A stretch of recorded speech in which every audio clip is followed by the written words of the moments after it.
Dust swirled in the lone beam of Mac's flashlight, dancing like tiny ghosts in the heavy air. Each step he took sent new clouds spiraling upward, disturbed after years of undisturbed silence. The attic was a world apart from the rest of the house, sealed off by time and memory, and the only thing that moved was the dust, swirling in the pale, trembling light. The air, thick and stale, clung to him like a shroud, wrapping around his shoulders and seeping into his lungs.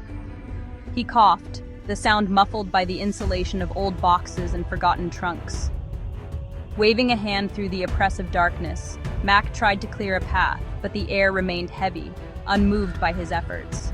It was as if the attic itself resented his intrusion, guarding its secrets jealously. Cobwebs clung to his face and hair, sticky reminders of the years the attic had been left untouched. He brushed them away, feeling the delicate threads break against his skin. Every step he took made the old wooden floor groan beneath his weight, the sound echoing through the rafters. The only other noise was the distant creaking of the house settling around him, as if the mansion itself was whispering warnings in the dark. Mac ran his hand along a dusty shelf, his fingers tracing the outlines of forgotten objects. Suddenly, he felt the cool, smooth surface of a leather-bound book. It was surprisingly cold to the touch, as if it had been waiting for him in the shadows, untouched by the warmth of the world below. He pulled the book down, its weight solid and reassuring in his hands. Flipping it open, he found only blank pages, yellowed and brittle with age, but completely empty. The absence of words was almost unsettling, as if the book was waiting for a story to be written, or perhaps hiding one that had already been erased. Strange, he thought, running his thumb along the edge of the paper. Tucking the mysterious book under his arm, Mac moved deeper into the attic's shadows, his curiosity growing with every step. He scanned the cluttered space, searching for something he couldn't quite name. Then, in a forgotten corner, he found what he was looking for. An old phonograph, its brass horn dulled by decades of dust, silent for generations. It seemed to beckon him, promising music from another era. With careful hands, he carried the phonograph downstairs, the notebook a forgotten weight beneath his arm. The study was a sanctuary of clutter, filled with towers of books and the comforting scent of old paper. He set the phonograph on a sturdy table, its presence commanding the room. The notebook, still closed, lay beside it, almost as if it belonged there all along. Mac was about to put the notebook away, dismissing it as just another relic, when something caught his eye. Under the dim lamplight, faint ink shimmered on the once blank page, as if appearing by magic.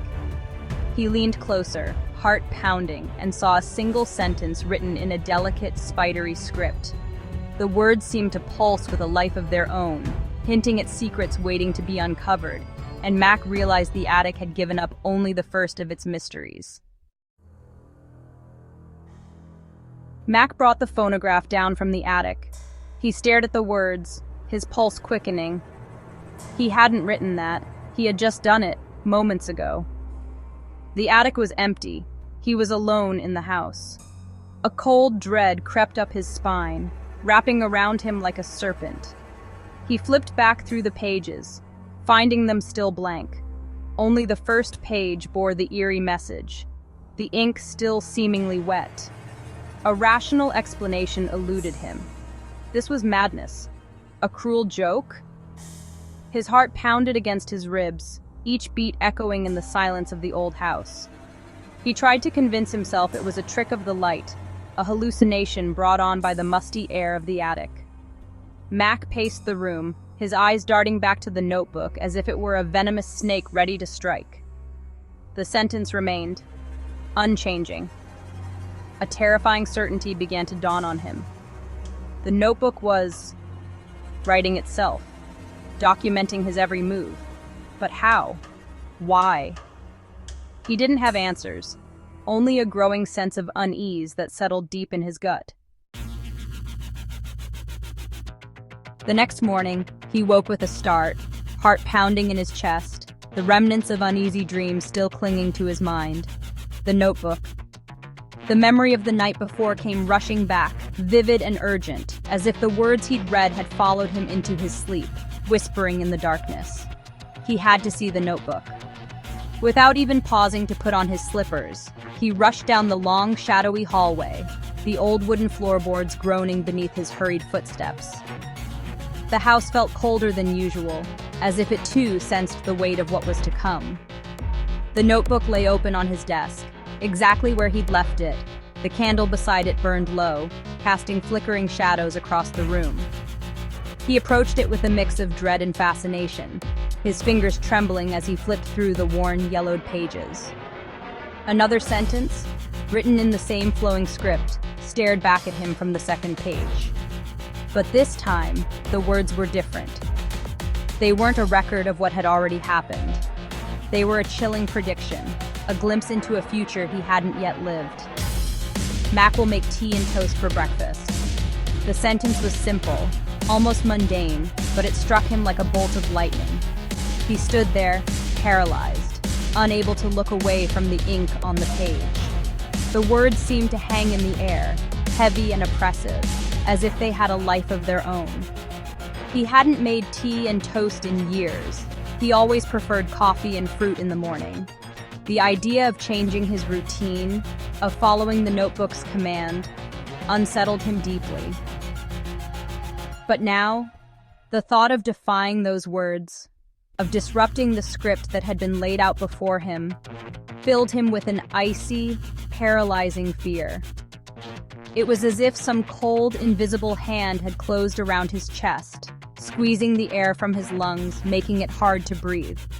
He stumbled out of the study and into the kitchen, each step feeling heavier than the last, his body moving almost against his will. It was as if he was being pulled by invisible strings, guided by a force he couldn't see or understand. He found himself standing before the old stove, a kettle in his hand, the metal cold and unfamiliar. He moved like a puppet, his actions dictated by the notebook's eerie prophecy. He filled the kettle, set it on the stove, and watched the water begin to boil. He reached for the bread, placed it in the toaster, and waited, his mind racing with questions and dread. When the toast popped up, he buttered it mechanically, poured the tea, and sat at the kitchen table.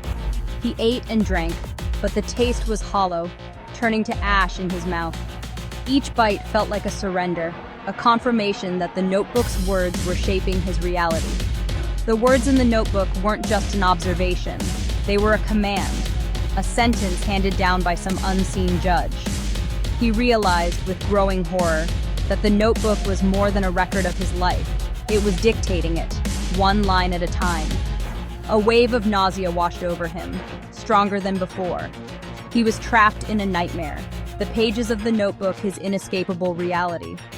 The boundaries between his choices and the notebook's predictions were blurring, and he wondered with a shudder what the next page might hold. Days turned into weeks. The notebook became his constant companion, his jailer. Each action, every thought, seemed to be dictated by the words that appeared on its pages. The notebook didn't just predict the mundane, it began to foretell his emotions, his dreams, his fears. Mac will feel a pang of regret for a life not lived. Mac will dream of a faceless woman with eyes like burning coals. Each prediction, no matter how trivial or terrifying, came true. His life became a performance, a carefully choreographed dance dictated by the whims of the notebook. He withdrew from the world, isolating himself within the walls of his mansion. He couldn't risk deviating from the script, couldn't bear the thought of what might happen if he did.